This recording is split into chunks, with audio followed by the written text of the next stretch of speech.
అన్నితే ఓమను. ఎంత మేలు! కేవలం ఆ కాడి క్రింద ఉన్నవారు ఎవరంటే ఏ భాష, ఏ రంగు, ఏ దేశము, ఏ ప్రాంతమైనా కానీ ఒకటి ఆయన నమ్ముకోవాలి. ప్రభువైన యేసుక్రీస్తు వారు నా కొరకే లోకానికి వచ్చినారని, చనిపోయినారు, తిరిగి లేచినారు, తన ప్రాణాన్ని నా కొరకు దారబోస్తున్నారని నమ్మిన వ్యక్తి. 2, ప్రభువా ఎప్పుడైతే ఆ విశ్వాసంలోకి వస్తామో మనం పాపి అని అర్థం అవుతుంది మనకి. ఆయన పాపులను రక్షించుటకు క్రీస్తు యేసు లోకానికి వచ్చిన వాక్యం నమ్మదగినది. కాబట్టి అది వెంటనే ప్రభువా నేను పాపిని అని గ్రహింపు వస్తుంది ఆ మనుషుడికి. లేఖనం మాట్లాడుతుంది, స్వయంగా మనతో మాట్లాడుతుంది. లేఖనం చదివి గ్రహింపు లేని వాళ్ళు లేదు, ఎంత ఉన్నా కానీ అభిషక్తులు దేవుని దాసులు మాట్లాడుతున్నప్పుడు అనేక మర్మాలు మనకి బోధపరచబడతా ఉంటాయి. అప్పుడు కూడా ఒకరి యొక్క బ్రతుకు తేట తెల్లముగా కనిపిస్తుంది. అప్పుడు కూడా మనం ఒప్పుకుంటాం. అది 2వది. ఆయన కాడి కింద రావటానికి మొదటి విశ్వాసం, 2 ఒప్పుకొనుట, 3వది ప్రతిష్ఠించుకొనుట. గలతీయులు రాసిన పత్రిక 2వ అధ్యాయం 20వ వచనం అనుకుంటా, చూడండి. గలతీయులు 2:20. నేను క్రీస్తు కూడా సిలువబడి ఉన్నాను, ఇకను జీవించినది నేను కాదు. ఇదండి. ఎలాగండి సాధ్యం? Can we say this word boldly? ధైర్యంగా మనం చెప్పగలమా మాట? నేను క్రీస్తు కూడా నమ్మిన వాళ్ళందరూ ఎలాగ ఉంటారు? వాళ్ళు వైరాగ్యంలోకి వెళ్ళిపోతారు. నిజంగా ఆ వైరాగ్యం డ్రెస్సులు కడితే వైరాగ్యం రాదండి. వైరాగ్యం అంటే ఏంటి తెలుసా? ఆ కాషాయ బట్టలు కడతారు. అంటే బీజేపీ పార్టీ వాళ్ళు కొంతమంది వేసుకుంటారు. ఆ జెండాలు కూడా దానికి సంబంధించినవి. అవి వైరాగ్యం రాదు. అన్నీ ఉంటాయి, అసహ్యమైనవన్నీ, గుడగడాలన్నీ ఉంటాయి. కాషాయ బట్టలు మార్చుకున్నంత మాత్రాన, నల్ల బట్టలు మార్చుకున్నంత మాత్రాన, తెల్ల అంగీ వేసుకున్నంత మాత్రాన అంతరంగం మారదు. ప్రభునందు విశ్వసిస్తే, ఇందాక అనుకున్నా కదా, విశ్వసిస్తే నేను క్రీస్తు కూడా సిలువబడి ఉన్నాను, ఇకను జీవించిన వాడను నేను కాదు, క్రీస్తే నాయందు, then we become his children. ఆయన పిల్లలు అయిపోతాం. ద్వేషము, కక్ష, ఈర్ష, యూ స్టూపిడ్ అంటే ఏమంటాం? ఎవరు చెప్పారు నేను స్టూపిడ్ అని? నీ గురించి చెప్పనా నేను అని బ్రేలు పెట్టి చూపిస్తాం మనం అనేకమైన సార్లు. Is it not? ఇది కాదా మన జీవితాల్లో?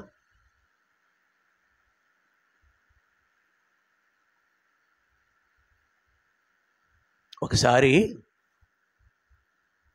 బబులోను దేశంలో ఆ నెబుకద్నెజరుకు కల వచ్చింది.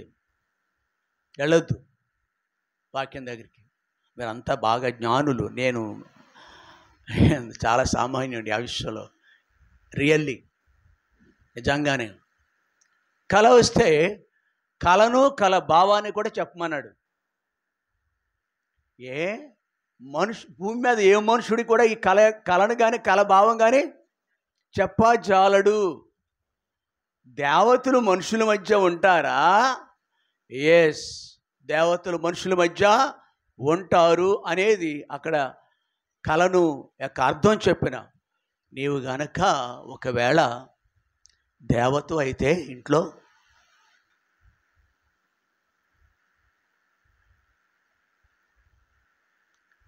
నేను నా ఇంటిలో దేవుడనైతే, అంటే ఆ గుణలక్షణాలు ఉంటే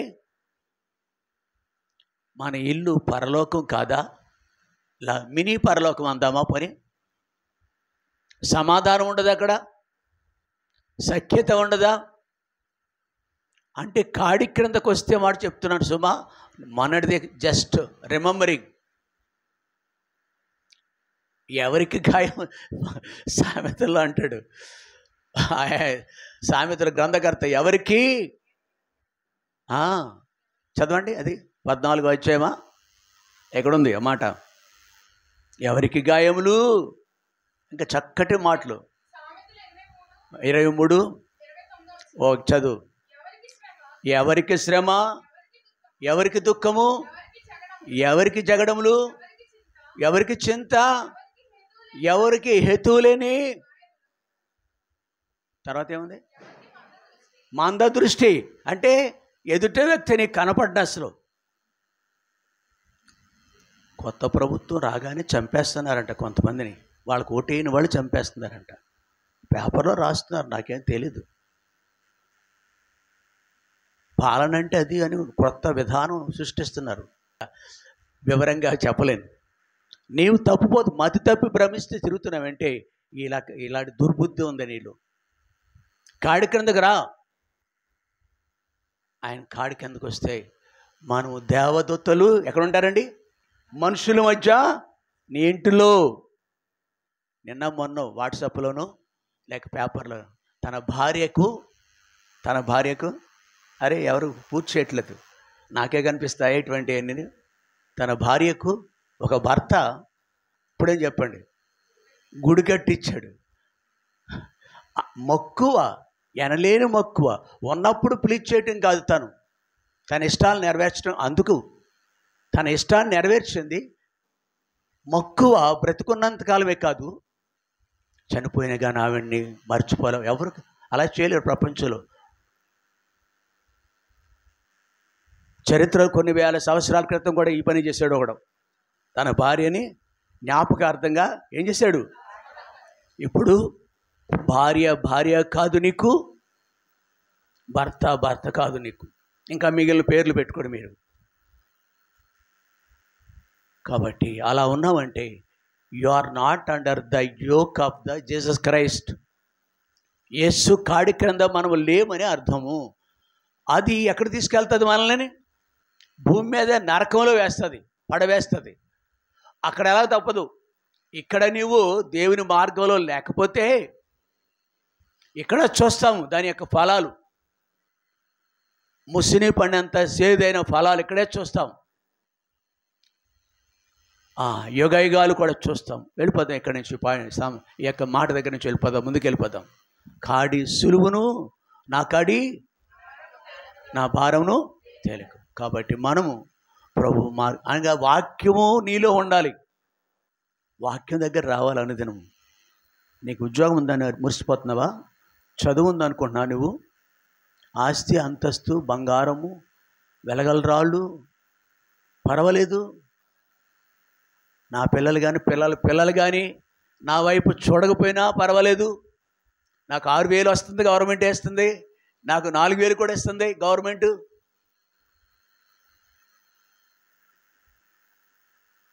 నువ్వు దేవుని యొక్క కృపను నిరర్ధకం చేయదు సుమా. దేవుని యొక్క కృపను నిరర్ధకం చేయకు. వాటిని ఇచ్చింది కూడా దేవుడే. ఆయన కృపను బట్టి మనం ఇలాగా ఉన్నాం.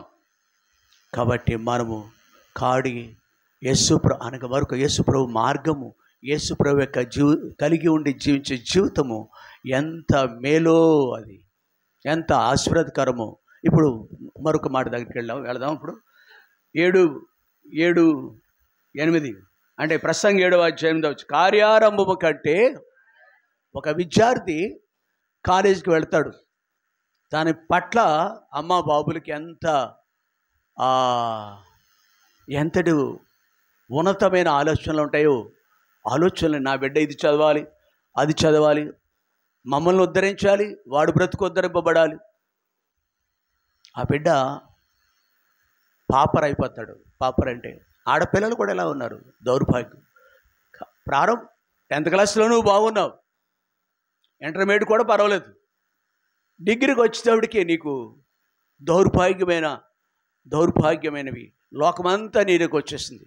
తెలిసి తెలియని వయసు 10th క్లాస్ అంటే. ఇంటర్మీడియట్ దగ్గరికి వచ్చి కూడా వయోమీడియాగా ఉంటారు. డిగ్రీకి వస్తే పగ్గాలు ఉండవు, పట్టుకుందంటే పగ్గాలు వాళ్ళకు ఉండవు. అట్లాంటి దౌర్భాగ్య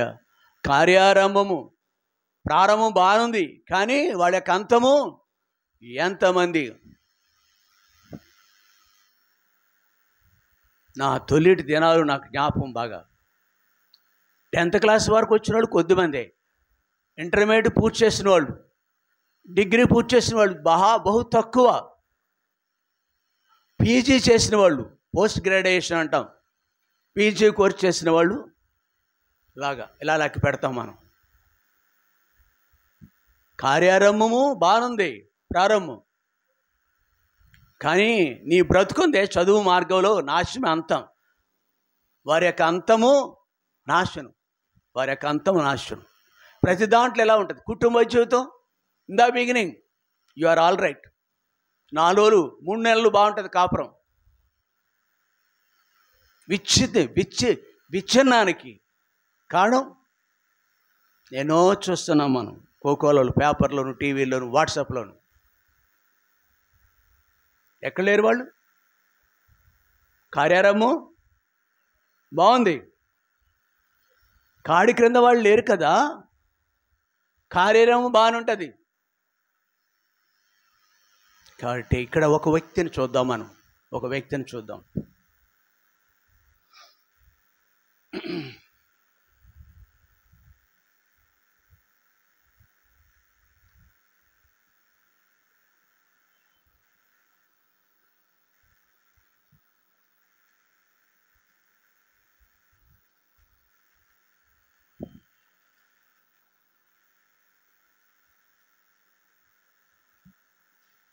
సమూయేలు మొదటి గ్రంథము 15వ అధ్యాయం 17వ వచనం.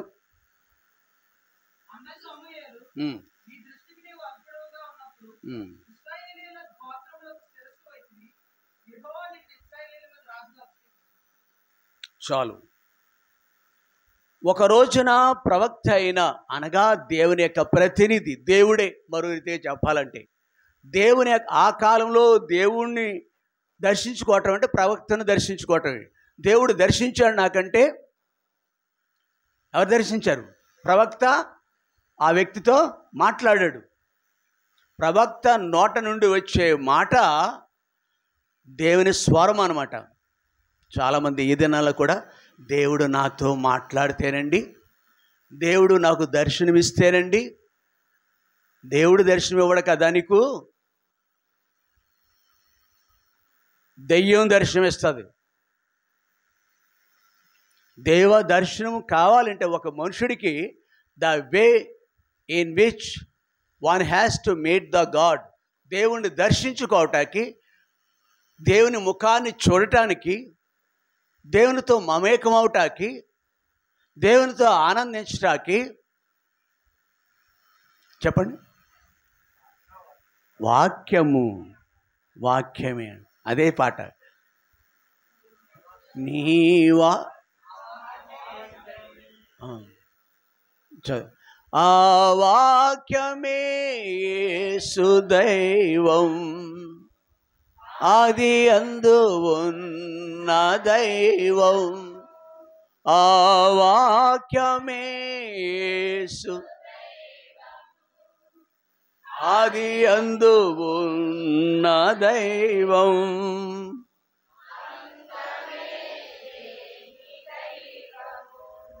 నీచము నిలచునది. చాలు. If you want to hear the voice of the Lord and God, ప్రభు యొక్క స్వరాన్ని వినాలంటే, ముఖదర్శనం కావాలంటే, ఒకనాడు పౌలు, ఆనాడు అది సాధ్యం. ఒకనాడు సౌలుగా ఉన్న పౌలుని కలిశాడు. ఇక్కడ సౌలును కూడా, అవునా, సౌలనే రాజును కూడా దేవుడు సంధించాడు. దేవుని యొక్క స్వరం విన్నాడు. ఈనాడు నీకు ఆ పప్పులు ఉడకవు. దేవుని స్వరము దేవుని దాసుల ద్వారా వింటాం, అభిషక్తులైన దేవుని దాసుల ద్వారా. ప్రప్రదరంగా వాక్యం దగ్గర రావాలి. నువ్వు వాక్యం చదువు.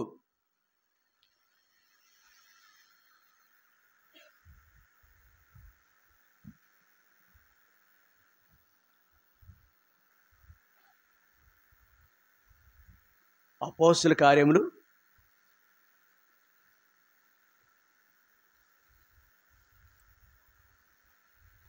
8వ అధ్యాయం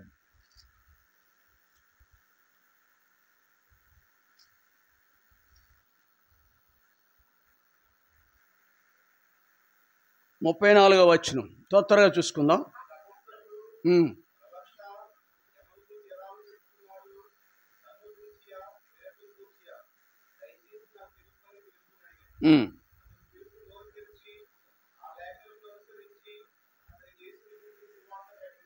చాలండి.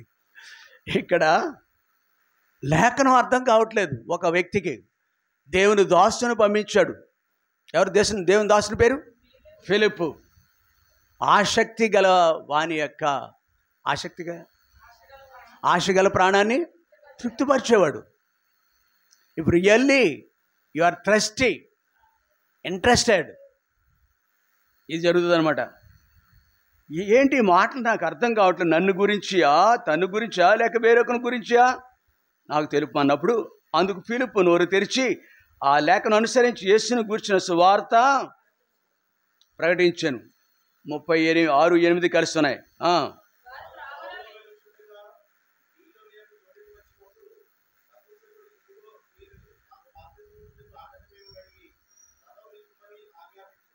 దేవుని నమ్ముకోవటానికి ఎన్ని రోజులు వెయిట్ చేయాలండి? దేవుని బిడ్డ కావటానికి ఎంతకాలం నీవు స్వరం వినాలనుకుంటున్నావు? నువ్వు ఎలా దెయ్యం మాట్లాడుతుంది అనుకుంటున్నా, దేవుడు మాట్లాడతాడు అనుకుంటున్నారు. దేవుని స్వరం ఎలా విన్నాడు? ఇక్కడ ఆ కందాకే రాణికందు గొప్ప మంత్రి, ధనాగారం మీద మంత్రి ఎలా విన్నాడు స్వరం? అరే దేవుని దాసుని ద్వారా, దేవుని దాసుని ఒక పాత్ర మీద పనిముట్టు మాత్రమే. కానీ స్వరం ఎవరిది? వాక్యం ఎవరిది? వాక్యము నీతో మాట్లాడుతున్నప్పుడు కోకోలలు ఇలాగా. ఒకనాడు ప్రప్రదంగా మొట్టమొదటి యూదుడైన అబ్రహామును ఎవరు కలుసుకున్నారు? వాక్యమే కదా. పాట అంతా అదే. వాక్యమైన దేవుడు. ఏంటని బాప్తిసం తీసుకోవడానికి ఎంత టైం పడుతుందండి? ఇతను ఏమన్నాడు తెలుసు? ఏమన్నా అక్కడ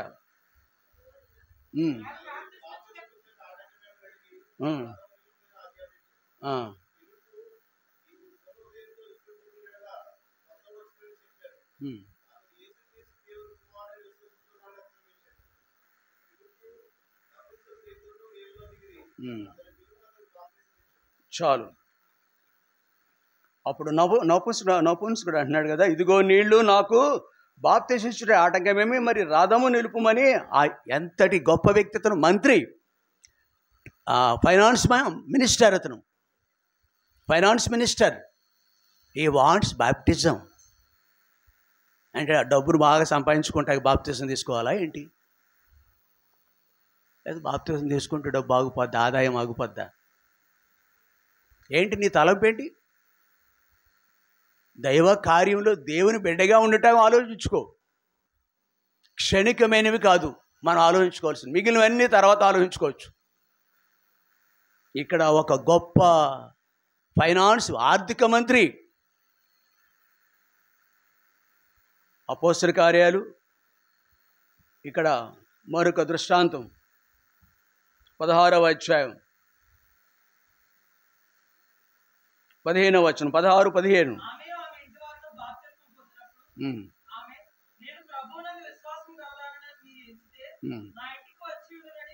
14వ వచనం,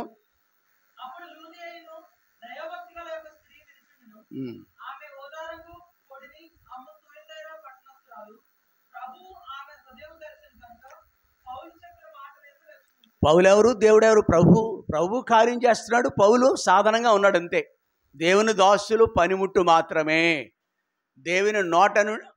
దేవుని దాసులు నోట నుండి వచ్చే మాట దేవుని యొక్క స్వరము కాదో అవును అనేది బైబిల్ చూడాలి. నువ్వు మభ్య పెడుతున్నారా, సత్యం మాట్లాడుతున్నారా అనేది.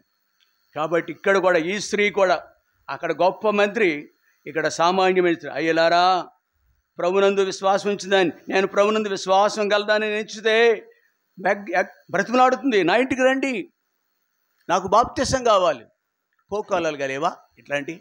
కాబట్టి ఎవరైనా ప్రభు నమ్ముకుంటే నేడే రక్షణ దినం ఇదే మిక్కిరి ప్రభుకి, ఆయన కాడి క్రింద ఉందాం. అటు తర్వాత కార్యము ఒక ప్రారంభిద్దాం. కార్యం ప్రారంభించిన వ్యక్తిలో మొట్టమొదటిగా నీలాంటి నాలాంటి వ్యక్తినే దేవుడు ఎన్నుకున్నాడు. 17వ వచనం చూసాం మనం. రండి సమూయేలు గ్రంథం దగ్గరికి వద్దాం. సమూయేలు మొదటి గ్రంథము 15వ అధ్యాయం 17వ వచనంలో, అందుకు సమూయేలు, నీ దృష్టికి నీవు అల్పుడుగా ఉన్నప్పుడు ఇశ్రాయేలు దృష్టికి, ఆ ఇశ్రాయేలు గోత్రంలో నీవు శిరస్సు అయితివి, యెహోవా నిన్ను అబ్బా ఇంకా వివరంగా ఎక్కడుందో తెలుసా? 9వ అధ్యాయం అనుకుంటా. 9వ అధ్యాయంలో ఎస్ అమ్మా అక్కడి నుంచి కాదు, 19 నుంచి చూద్దామా? 9వ అధ్యాయం 19. చదవండి, చదువునాన్న.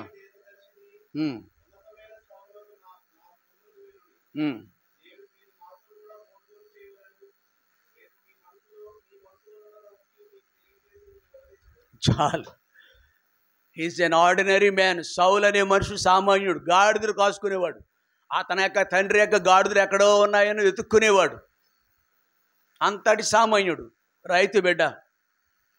కానీ ఒకానొక రోజున దేవుడు, ఆకాశమందు సింహాసనం కలిగిన దేవుడు సౌలును దృష్టించినాడు. సౌలును తన యొక్క కుమారుడిగా చేసుకోవాలని ఆశపడినాడు. ఆ సౌలును కలుసుకునే పనికి ఎవరికి అప్పగించాడు? సమూయేలుకు, దైవజనం.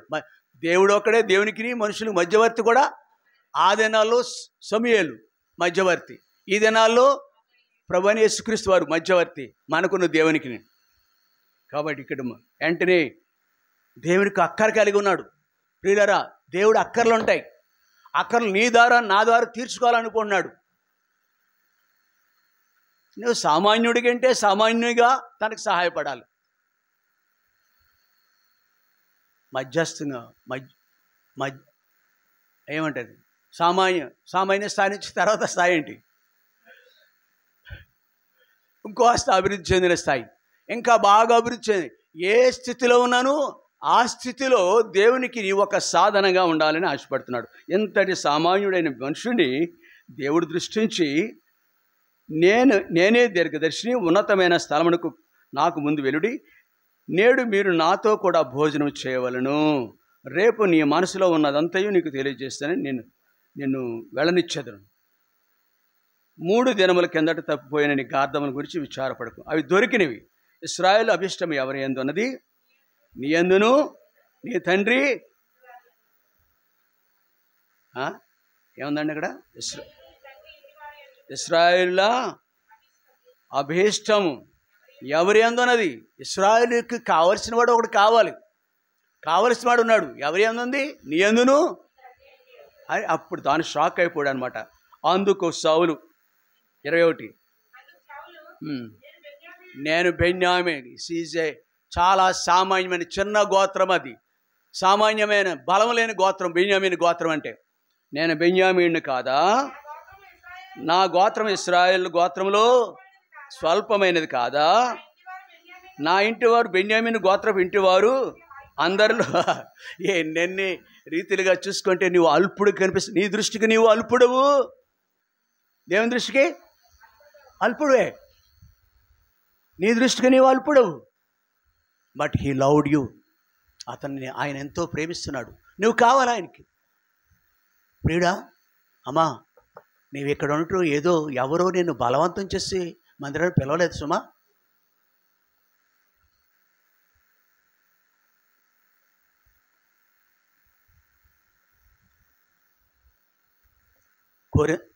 ఎఫెసీయులకు రాసిన పత్రిక మొదటి అధ్యాయం, ఎఫెసీయులకు రాసిన పత్రిక మొదటి అధ్యాయం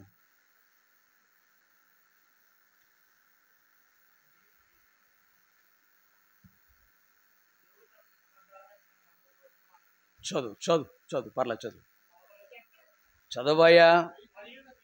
కాదు, అక్కడి నుంచి కాదు, అక్కడి నుంచి చదువు. ఎట్లా అనగా 4 నుంచి చదువు. మొదటి అధ్యాయం 4వ వచనం నుంచి వస్తుంది, చదువుతుంది అమ్మాయి.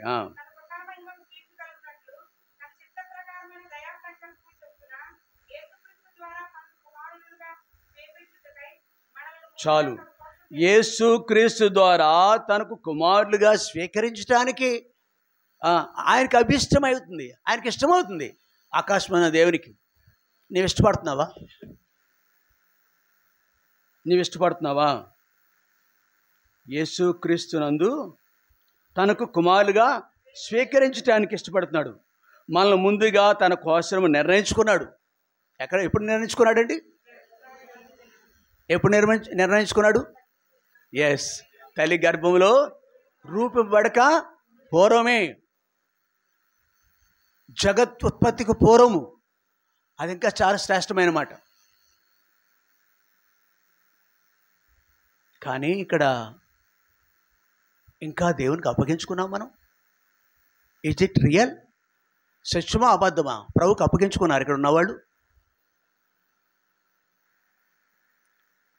పొట్ట కోసము, కూటు కోసము ప్రభుని గెంటేస్తున్నారు మీరు. తర్వాత చూద్దాంలే, ఉద్యోగం తర్వాత అనరు, పెళ్ళి తర్వాత అనరు సుమా.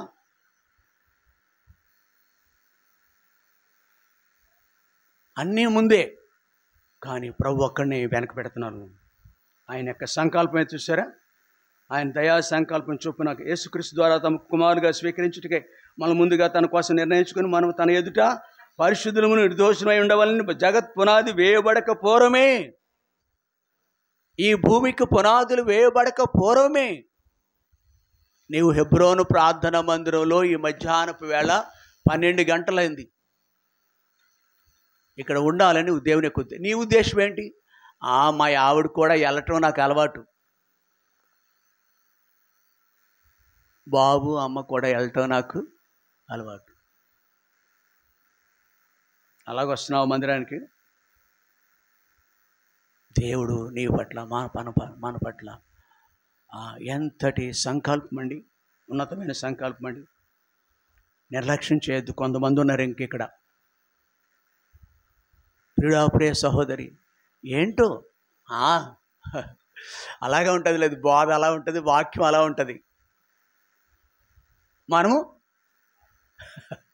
మనం ఇలాగే మోసపోకడి.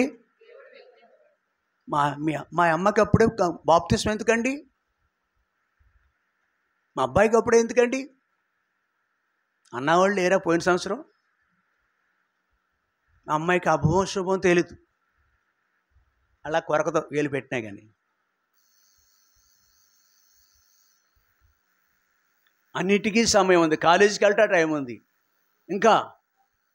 కానీ దేవుని మార్గాల్లో నడవటానికి మాత్రం మన పిల్లలకు సమయం లేదు. ఇది కాదు, ఈ సమయం కాదు. కాబట్టి ప్రియుడా, ఒకనాడు సౌలును దర్శించిన దేవుడు ఇప్పుడు నన్ను కూడా దర్శిస్తున్నాడు. సౌలుని ఎట్లాంటి ఈ స్థాయిలో ఉన్న నీవు కూడా మన దృష్టికి మనం ఇలాగ ఉన్నామండి. సౌలు తనతో 9వ అధ్యాయంలో చూసావు, 8వ వచనంలో 9వ అధ్యాయంలో 20-21 వచనాల్లో 21లో ఉంది ఎంత వివరణ ఉందో. అదే మాటలు 15వ అధ్యాయంలో కూడా 17వ వచనంలో కూడా చూసాం. నీ దృష్టికి నీవు అల్పుడుగా ఉన్నావు, ఇశ్రాయేలు గోత్రంలో శిరస్సు అయిపోయాను, ఇప్పుడు రాజ్యానికి అధిపతి అయిపోయావు నీవు. ఇప్పుడు యెహోవా నిన్ను ఇశ్రాయేలు మీద what way is so qualified, ఎలాగ అర్హుడయ్యాడండి? కృప ద్వారా కదా. నీవు నేను కూడా దేవుని మందిరంలో ఉన్నామంటే కృపే. ఆ కృప నిన్ను తోడుకొచ్చింది, కృప ఈ స్థలంలో ఉంచింది. ప్రియుడా, ఈ స్థాయిని విడిచిపెట్టేద్దామా? మర్చిపోద్దామా? గెంటేద్దామా? పేతురు రాసిన మొదటి పత్రిక 2వ అధ్యాయం 9వ వచనం. పేతురు మొదటి పత్రిక 2వ అధ్యాయం 9వ వచనం. అయితే మీరు చీకట్లో నుండి ఆశ్చర్యకరమైన తన వెలుగులోనికి. అంటే ఎక్కడున్నాం మనం? ఈ మనుషుడు ఎక్కడున్నాడు? సౌలు అనేవాడు ఆశ్చర్యకరమైన అక్కడ చీకట్లో ఉన్నాడు. దారి తెలియదు. అతను గాడిదలో తనకు కనబట్టలేదు. అవునా కదమ్మా? తన గాడిదలో కనబట్టలేదు. దిక్కుదోషణ స్థితిలో ఉన్నాడు, తెక్కమక్కగా ఉన్నాడు, అయోమయ పరిస్థితిలో ఉన్నాడు. అయితే చీకట్లో నుండి ఆ ఆశ్చర్యకరమైన తన వెలుగులోనికి మిమ్మల్ని పిలిచిన దేవుని గుణాతిశయములను మనము ఆయన వలె ఉండాలని ఉద్దేశం అంట. ఆయన కొరకు ఉండాలని ఉద్దేశం, ఆయన కొరకు ఇలాగున ఉండాలని ఉద్దేశం. అక్కడ 4 లేక 5 అంతలుగా రాయబడి ఉంది. ఎన్ని మార్లు చదువుకుంటామయ్యి? ఏముంది అక్కడ? ఏర్పరచబడిన వంశమును, రాజులని యాజక. నేను పిఎం గారి ఇంట్లో పుట్టింటే డెఫినెట్గా పిఎంని అయ్యేవాడిని. ముఖ్యమంత్రి కొడుకు అంటే రెడ్ బుక్ ప్రతిపాదించేవాడిని నేను.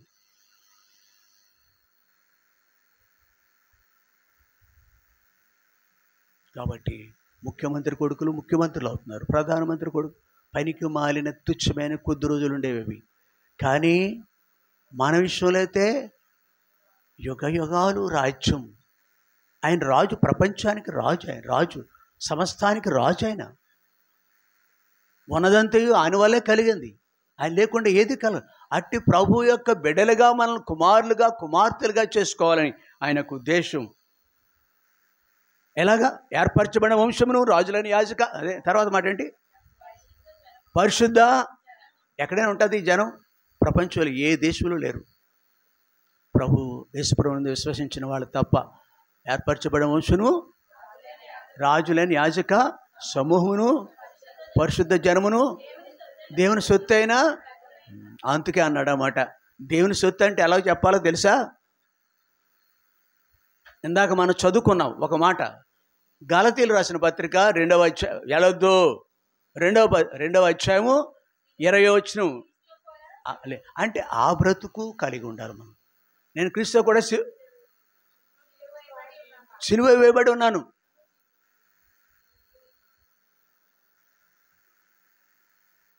మనం లోకంలో ఉన్నాం, కుటుంబాల్లో ఉన్నాం. ఒక రోజున భార్య ద్వారా విసుకెత్తిపోయినాడు భర్త. మంచి భర్త ఆయన. ఓ అమ్మాయి, ఆయన అన్నాడు, మిమ్మల్ని కాదు, నేను చేతకాండని అనుకున్నావు నువ్వు, చేత కానివాడిని అనుకుంటున్నావు నువ్వు నన్ను. జాగ్రత్త అని కూడా అంటలేదు, వేలు పెట్టట్లేదు. ఇలాగా అడుగు చచ్చిన వ్యక్తిని అనుకుంటున్నావు నువ్వు.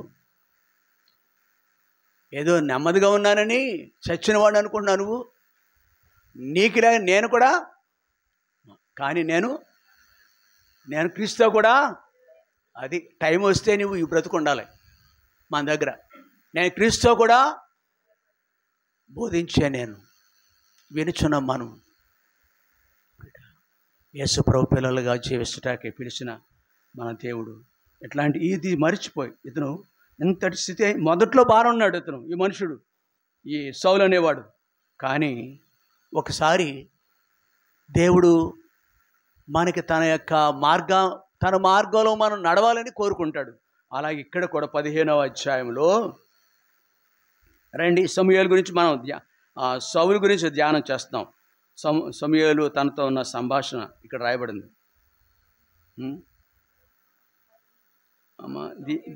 దీనికి దానికి ఇది 15 కాదు, ఇక్కడ ముందు 15వ అధ్యాయం మొదట్లో చూద్దామా? ఎస్, ఇది కావాలి. 15వ అధ్యాయం మొదటి నుంచి చూద్దాం. త్వర మన సమయం తక్కువ, త్వరగా ముగించుకుందాం.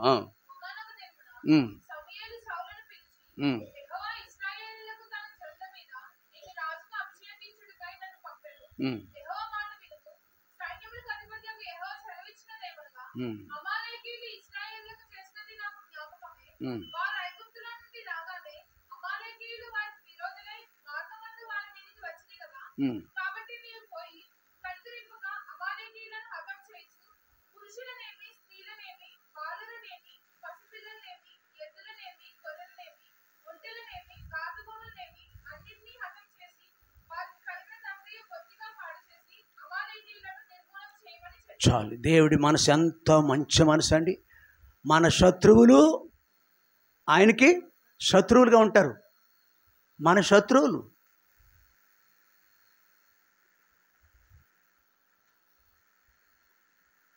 మన బాధను ఆయన బాధగా ఎంచుతాడు. ఆయన మన నష్టాన్ని అనేక రెట్లు నష్టంగా ఎంచుకుంటాడు దేవుడు.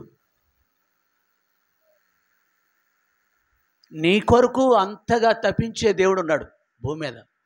అందుకని ఈ సౌలు రాజు అయిన తర్వాత రాజ్య పరిపాలన చేస్తున్నప్పుడు, అన్నానా హలో ఒక రోజున దేవుడు ఆకాశం నుంచి ఇలా మాట్లాడాడు, నువ్వు వెళ్ళి ఫలానా జాతి వాళ్ళు ఉన్నారే, మీరు ఐగుప్తు దేశం నుంచి కనాను దేశానికి వస్తున్నప్పుడు ఎప్పుడో జరిగిన సంఘటన ఇది, సౌలు యొక్క పితరు ప్రయాణం. ఆ జాతి ఇక్కడ భూమి మీద ఉండటం నాకు ఇష్టం లేదు. దేవుడికి వచ్చిన తలంపు ఇది.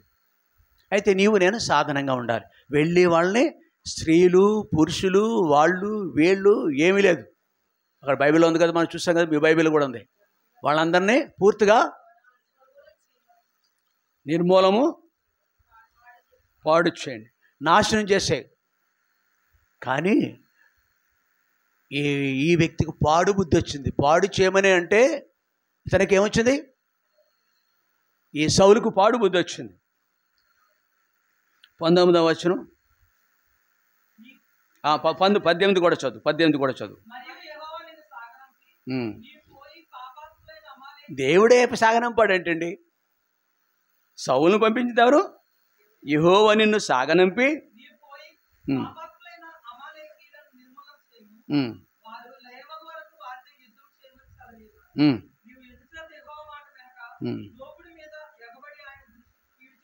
చాలు. దేవుని మాట చొప్పున ఈ ఆదివారం మనకు దేవుని మందిరం ఎందుకు వస్తామండి? దేవుని స్వరం వినాలి, లోబడాలి, దిద్దుకోవాలి. ఆయన కోరిన రీతిగా మన జీవితాలు అప్పగించుకోవాలి, ప్రతిష్ఠించుకోవాలి. మొదట నీ స్థితి కొంచెముగా ఉన్నాను,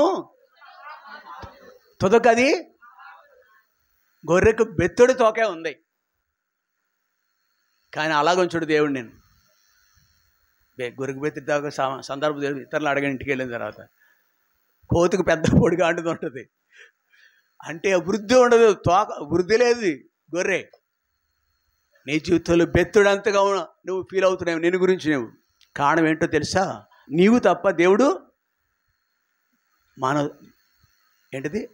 మొదట నీ స్థితి కొంచెముగా ఉన్నాను, తుదకు నీవు మహాభివృద్ధి పొందుతావు అని దేవుడు వాగ్దానం ఇచ్చాడు. అయితే కావలసింది ఏం చేయాలి? దేవుని యొక్క మాట, దేవుని యొక్క మాట. నీవు ఎందుచేత యెహోవా మాట వెనక దోపుడు మీద ఎగబడి ఆయన దృష్టికి కీడు చేస్తావు నేను. అందుకు సౌలు చాలు, బుద్ధి లేదు కదా. చాలామంది ఇలాగే సమాధానం ఇస్తారు, బ్యాక్ ఆన్సర్లు ఇస్తారండి. లేదు, నాకు రోజు చూస్తున్నాను ఈ మాట. లేదు, నువ్వేంటి చేసింది? లేదు, ఏమి లేదు, నేను చేయలేదు. అలాగా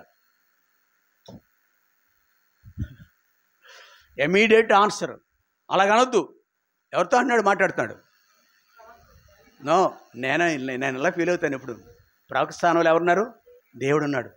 దేవుడు స్వరమే, దేవుడే మాట్లాడుతున్నాడు ప్రవక్త ద్వారా. ప్రియులారు, ఎప్పుడు కూడా బ్యాక్ ఆన్సర్ అవ్వద్దు. మీరు కీప్ క్వైట్, అనిగి ఉండాల. 22వ వచనం. అందుకు సమూయేలు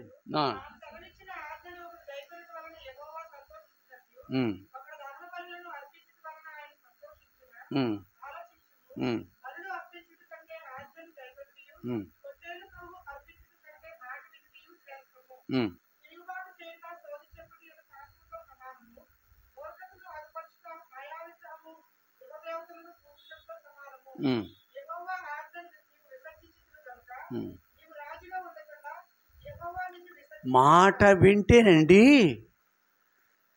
ఏ ఉద్దేశంతో సౌలుని ఏర్పరచుకున్నాడో తెలుసా? తర్వాత ఉంటుంది ఒక చోట. ఎస్, సదాకాలము సౌలు యొక్క కుటుంబం ఇశ్రాయేలు మీద రాజుగా ఉండాలని ఉద్దేశించింది అంటాడు దేవుడు. బాధతో అంటాడు సౌలు ద్వారా, సమూయేలు ద్వారా అంటాడు, సదాకాలము నువ్వు ఇశ్రాయేలుకి, నీవు నీ పిల్లలు యోనాతాను రాజుగా ఉండాలి, దావీదు కాదు, సౌలు ఇశ్రాయేలు మీద. అది దేవుని యొక్క ఉద్దేశం. మనం కూడా మన జీవితాల్లో కూడా ఇలా తిరుగుబడి విధేయత చూపించక, దేవుని మాటకు లోబడక, కీడు నష్టము గుండా, అవమానం గుండా పెడుతున్నాం. కీడు నష్టము. సమూయేలు గ్రంథము 28వ అధ్యాయం, అక్కడే 28వ అధ్యాయం ఏముందో, ఏం జరిగిందో చూడండి.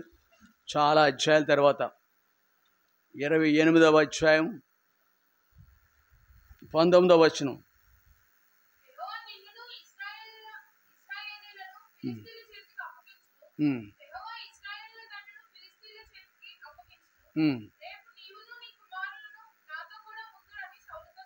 నాతో ఉంటామంటే సౌలు ఎక్కడున్నాడు? ఇప్పుడు సమూయేలు ఎక్కడున్నాడు? ఎప్పుడో చనిపోయాడు. దేవుని యొక్క ఆత్మ అంటే సమూయేలు యొక్క ఆత్మ వచ్చి భూమి మీదకి వచ్చి మాట్లాడుతుంది. దేవునిని ఆశ్రయించక ఎవరిని ఆశ్రయించాడు? ఆ జ్యోతిష్కులను ఆశ్రయించాడు. అప్పుడు సమూయేలు ఎక్కడో ఉన్న దేవుని దగ్గర ఉన్న సమూయేలు ఆత్మ వచ్చి సౌలుతో నీవును ఒకని యొక్క అవిధేయత ఒకని యొక్క అవిధేయత ఇంటి కుటుంబానంతరికీ కీడు. ఒకని యొక్క విధేయత కుటుంబానంతరికీ. కొర్నేలి కుటుంబం అవునా కదా ఆశీర్వాదం. యెహోషువ కుటుంబము. నీ విధేయత చూపిస్తావా? విధేయత చూపిస్తావా? దేవునికి లోబడదాము మనం. ఇక్కడ మనం చదువుకున్న మాట అనగా ప్రసంగి గ్రంథము 7వ అధ్యాయం 8వ వచనం. కార్యారంభము కంటే చాలు.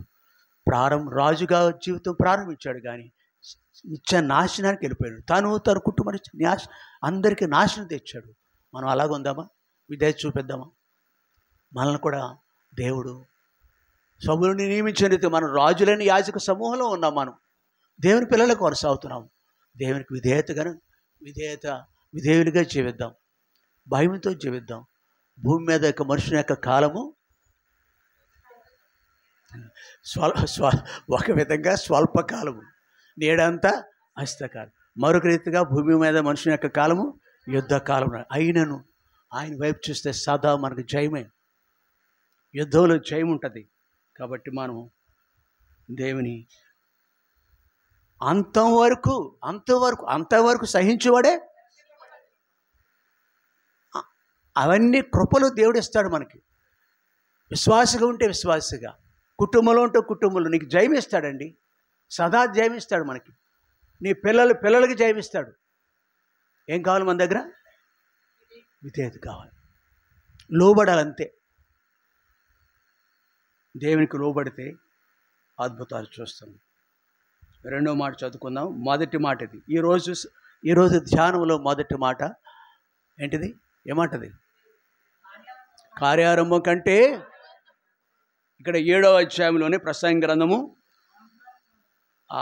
అవద్దు, ఆ మాట వద్దు. ప్రసంగి గ్రంథంలో 7వ అధ్యాయం మొదటి వచనం.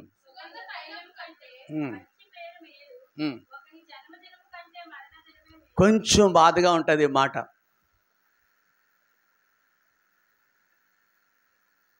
విలువైన రక్తము సిలువలో కార్చి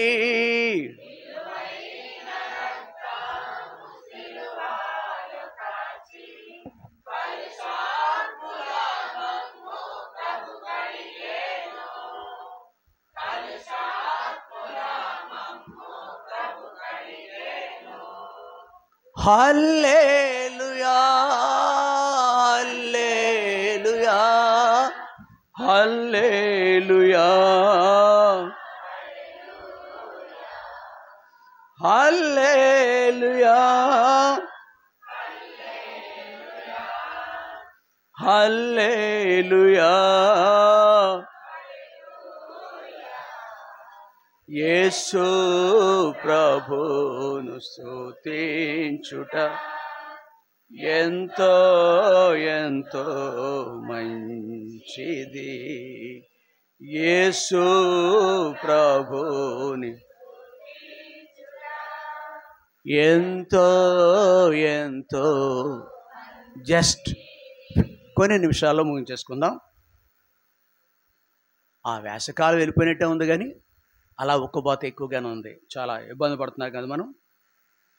ప్రకటన గ్రంథము 14వ అధ్యాయము 13వ వచనం.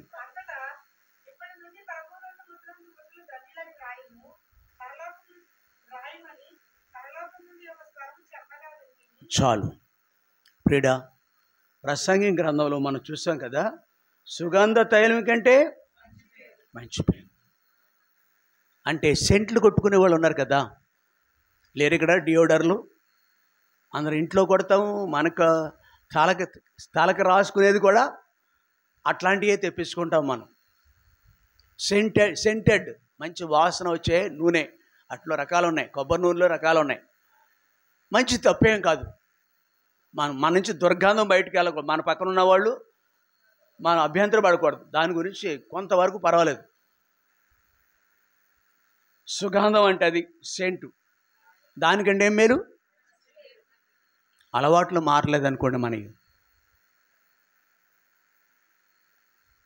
అది గొప్ప కాదు. నువ్వెన్ని సెంట్లు రాసుకున్నా కానీ నీ తీరు మారకపోతే అది కంపు కింద ఉంటుంది ఇతరులకి. అక్కడ సుగంధ తైలం కంటే మంచి పేరు ఈ అబ్బాయి. ఎగ్జాంపులరీగా నేను అప్పుడప్పుడు ఈ మధ్యకాలంలో వాట్సాప్లో షేర్ చేసుకోవటానికి అవి పంపిస్తాను. ఏదో ఎక్కడో నుంచి వస్తుంది, నాకు షేర్ చేయమంటారా అని అడుగుతుంది. ఫోన్ అడిగితే షేర్ చేయమని నేను షేర్ చేస్తాను. నువ్వు చదువుకుంటే ఇలా చదువుకో, ఈ అమ్మాయిలో చదువుకో, ఈ అబ్బాయిలో చదువుకో అని బుద్ధి రావడానికి పెడతా ఉంటాను. వాళ్ళకి షేరింగ్లు గ్రూపులో పెడతాను. అన్యులే వాళ్ళ జీవితాలు ఎలా ఉన్నాయి? మాదిరిగా ఉన్నాయండి. సామాన్యులు వాళ్ళు కూలి పని చేసుకుని వాళ్ళ ఇంట్లో పుట్టిన అమ్మా నాన్న సామాన్యులు. ఆ అమ్మాయి 4 ఇక్కడ మన హైదరాబాద్ అంటే మన విజయవాడకి చాలా దగ్గర, మన రాష్ట్రం ఒకప్పుడు. శోషణ చెప్పుకుంటూ 10 మందికి గవర్నమెంట్ పబ్లికేషన్ ఇస్తుంది, గవర్నమెంట్ యాడ్లు ఇస్తుంది కదా, దానికి అప్లై చేసి రాస్తే 4 రకాలైన మీ పిల్లల్ని తిట్టొద్దు సుమా, ఇటువంటి చెప్తున్నానని మళ్ళీ తిట్టుకోవద్దు మీరు అలాగా. అంటే కొంచెం కష్టపడాలి, మైండ్ మీకు రావాలి, పిల్లలకు రావాలని, కానీ తల్లిదండ్రులు తిట్టమని కాదు. మళ్ళీ ఆ విషయంలో కూడా నాకు కానీ అక్కడ 4 ఉద్యోగాలకు వచ్చేసినాయి ఒక అమ్మాయికి. అమ్మ బాబు పక్కన ఆ పక్కన పని చేసుకునే వాళ్ళు. ఈ అమ్మాయి కష్టపడుతుంది. హలో,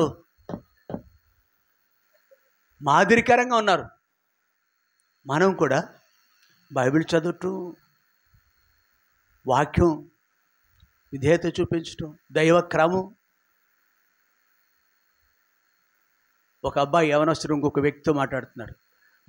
మందిరానికి వచ్చే ఈ పిల్లలు మంచిగా ఉంటారండి.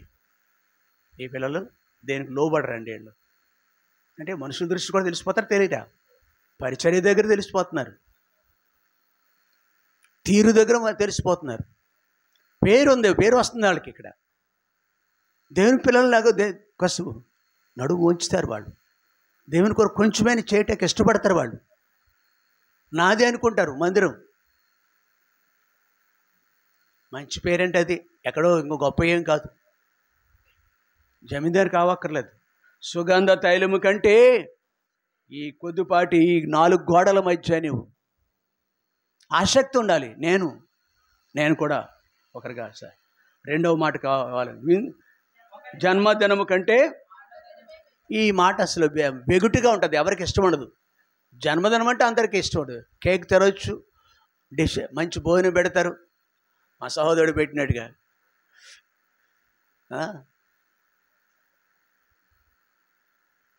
కాబట్టి జన్మదినం అందరికీ మామూలు, కానీ మరణదినం ఏం చేత ఏ దృష్టిలో అన్నారు ఈయన. అపోస్తలుడైన పౌలు అంటాడండి,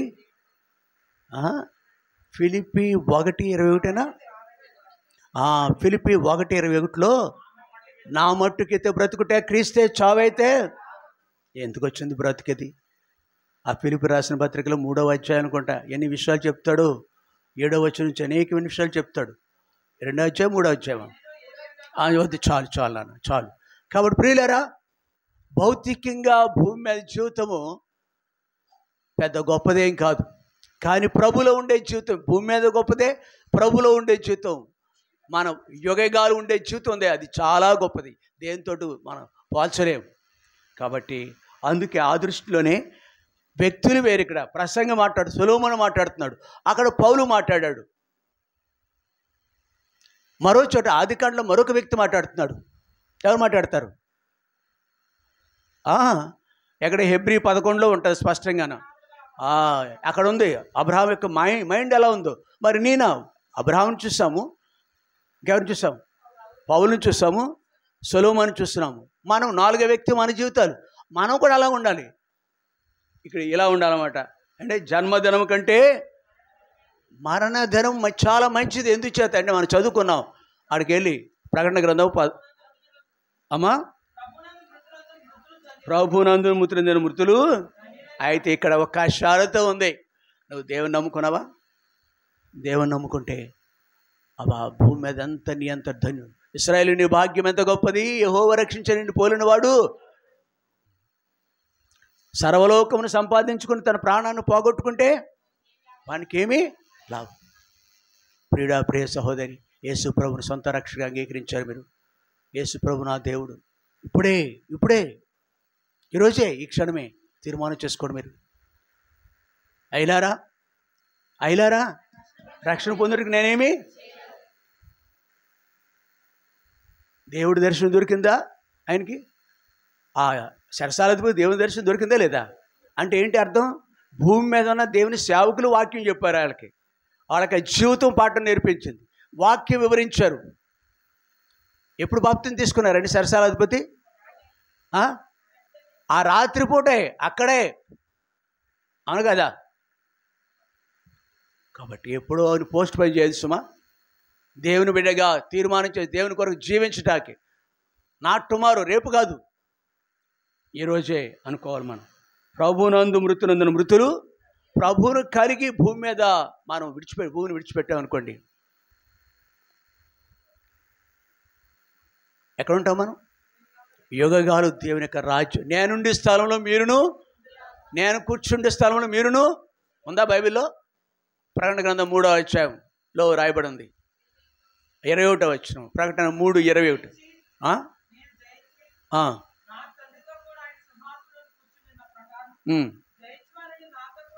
జయించు వారిని నాతో కూడా నా సింహాసనం మందు. ఇంకా అంతకంటే ఏం కావాలి? మన ముఖ్యమంత్రి పిల్లలు కాదు ముఖ్యమంత్రి అవటానికి, ప్రధానమంత్రి పిల్లలు కాదు, మంత్రి కాదు, ఎమ్మెల్యే పిల్లలను కూడా కాదు. ఎమ్మెల్యే ఫోటో మీద, ఫ్లెక్సీల మీద ఎవరి ఫోటో ఉంటుంది? కొడుకు కూడా భార్య ఫోటో ఉంటుంది, మళ్ళా కొడుకుల ఫోటో కూడా. తర్వాత నా తర్వాత ఎవరు అనుకుంటున్నారు మీరు? అది మనం ఇక్కడ కాకపోవచ్చు, కానీ సృష్టికి ఆధారభూతుడైన ఆ ప్రభు నేనుండు స్థలంలో మీరును ఉండులాగన. నేను కూర్చుండు, అవునా? ఉందా? అంతకంటే ఏం కావాలండి? కాబట్టి ఒకవేళ ఇప్పుడే ఈరోజే మనం దేవునికి అప్పగించుకుంటే ఎంత మేలవుతుందో తెలుసా? ప్రియ సహోదరి, ప్రభులు ఇంకా ఒకటి ఆయన కలిగి ఉండడం ధన్యత, ఆశీర్వాదం. అది ప్రభుని కలిగి ఉండడం ధన్యత, అంటే ధన్యత ఆశీర్వాదము. రెండోది మృతి పొందుట మరి ఎక్కువ ధన్యత, అనగా పరలోకంలో ఉంటాము. అటు తర్వాత వారు తమ ప్రయాసలు మాని, అంటే అనేకమైన పోరాటాలు ఉంటాయి, నెమ్మది ఉండదు భూమి మీద. ఎన్ని మార్లు నెమ్మది లేని పరిస్థితులు ఉంటాయి. ప్రయాస మాని విశ్రాంతి, నెమ్మదిగా ఉంటారు. వారి క్రియలు. కాబట్టి ఏదైతే చేసావు, మనం ఏ దేవుని కొరకు ఏవైతే కార్యాలు చేసాము, ఆ కార్యాల యొక్క ఫలము కూడా పరలోకంలో నిత్యం ఉంటుంది. ప్రకటన గ్రంథం 22వ అధ్యాయం 12వ వచనంలో, ఇదిగో నేను త్వరగా వచ్చుచున్నాను. ప్రకటన 22:12. వాని క్రియలు చొప్పున ప్రతి వానికి ఇచ్చుటకు చాలండి. కాబట్టి మనకు జీతం ఇస్తాడు. మోసపోకుడు దేవుడు. నీవు ఇక్కడ చిన్న పని చేసావనుకోండి, మత్తయి సువార్తలో 10వ అధ్యాయం వచ్చిన 22వ వచనం ఏది? నా నామం పేరట 42వ వచనం చదువు.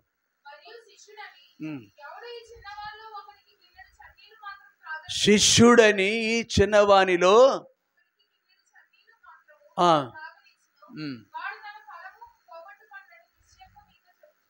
గిన్నెడు చన్నీళ్ళు ఇస్తే ఆయన నామం పేరట ఇవ్వాలి. నువ్వు దేవుని కొరకు ఏదైనా చేస్తున్నావు అనుకో, మందిరంలో చాపలే చుట్టావు, ఊడ్చటం, తొడవటం అంటాం దాన్ని. నిన్న పాలకొల్లు వెళ్ళి వచ్చిన తర్వాత సహోదరులు ఇద్దరు వచ్చి ఇక్కడికి వచ్చి అందరూ తమ తమ ఇళ్ళకి వెళ్ళారు. యేసు కొండకి వెళ్ళాడంట, వీళ్ళేమో మందిరానికి వచ్చారు. ఉందా? వాక్యం ఉందా లేదా?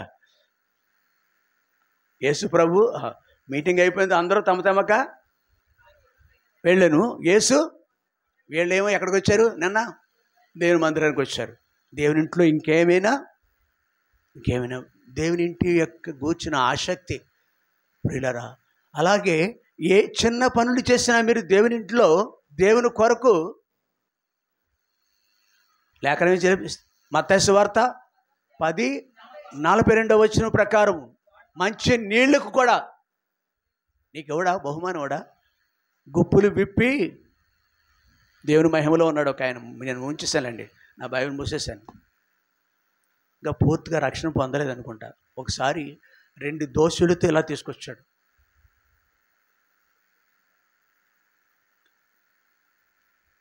జస్ట్ మందిరంలో అనౌన్స్మెంట్ చేస్తూ ఉంటాం మనం, ఇది ఇలా జరుగుతుంది, అలా పనులు జరుగుతాయి. ఆయన ఉదయాన్నే 7 గంటలకు వచ్చాడు. ఆఫీసర్ ఆయన, దేవుని మహిమలో పిలబడ్డాడు. ఏంటి ఇలా పొద్దుట వచ్చేసాడు అనుకున్నాను 7 గంటలకి. ఏదో మీకు ఇచ్చా, మీకు ఏదైనా కాఫీ తాగుతారా టీ తాగుతారా అన్నాను నేను. ఆయన చూసి ఆ ముందు గదిలో ఏం లేదండి, మీకు ఒక వర్క్లు పనులు ఏం చేస్తున్నారు కదా, దేవుని యొక్క ఇంట్లో పనులు చేస్తున్నారు కదా, దానికి ఏమైనా ఊహకు అందనంత ఆ వ్యక్తి అలా బహుశా నేను కళ్ళలో కూడా ఊహించలేదు. దేవుని కొంతమంది ఈ లేఖను గుర్తు వస్తుంది. అందుకే నాకు ఆయన నామం పేరిట గిన్నెడు మీరు ఏమైనా చేస్తున్నారు దేవుని కొరకు? పుణ్యవతి చేస్తుందేమో, మరియమ్మ చేస్తుందేమో, అయితే నేనే చెయ్యిందని అంటారు ఇప్పుడు వీళ్ళు. నో డౌట్ మీరు కూడా మీ వంతు చేస్తున్నారేమో. మర్చిపోవద్దు సుమా, దేవుని కొరకు మనం కొంచెం చేద్దాం. మోకరించుదామా? ఒక మాట నేర్చుకున్నాం, కార్యారంభం కంటే అంతం వరకు దేవునిలో కొనసాగాలి మనం, అన్ని పరిస్థితుల్లో కూడా దేవునికి విధేయులుగా ఉండాలి. రెండవది మానధర్మం కంటే జన్మధర్మం కంటే దాని కొరకు మోకరించుదాం. చాలా సమయం అయిపోయింది.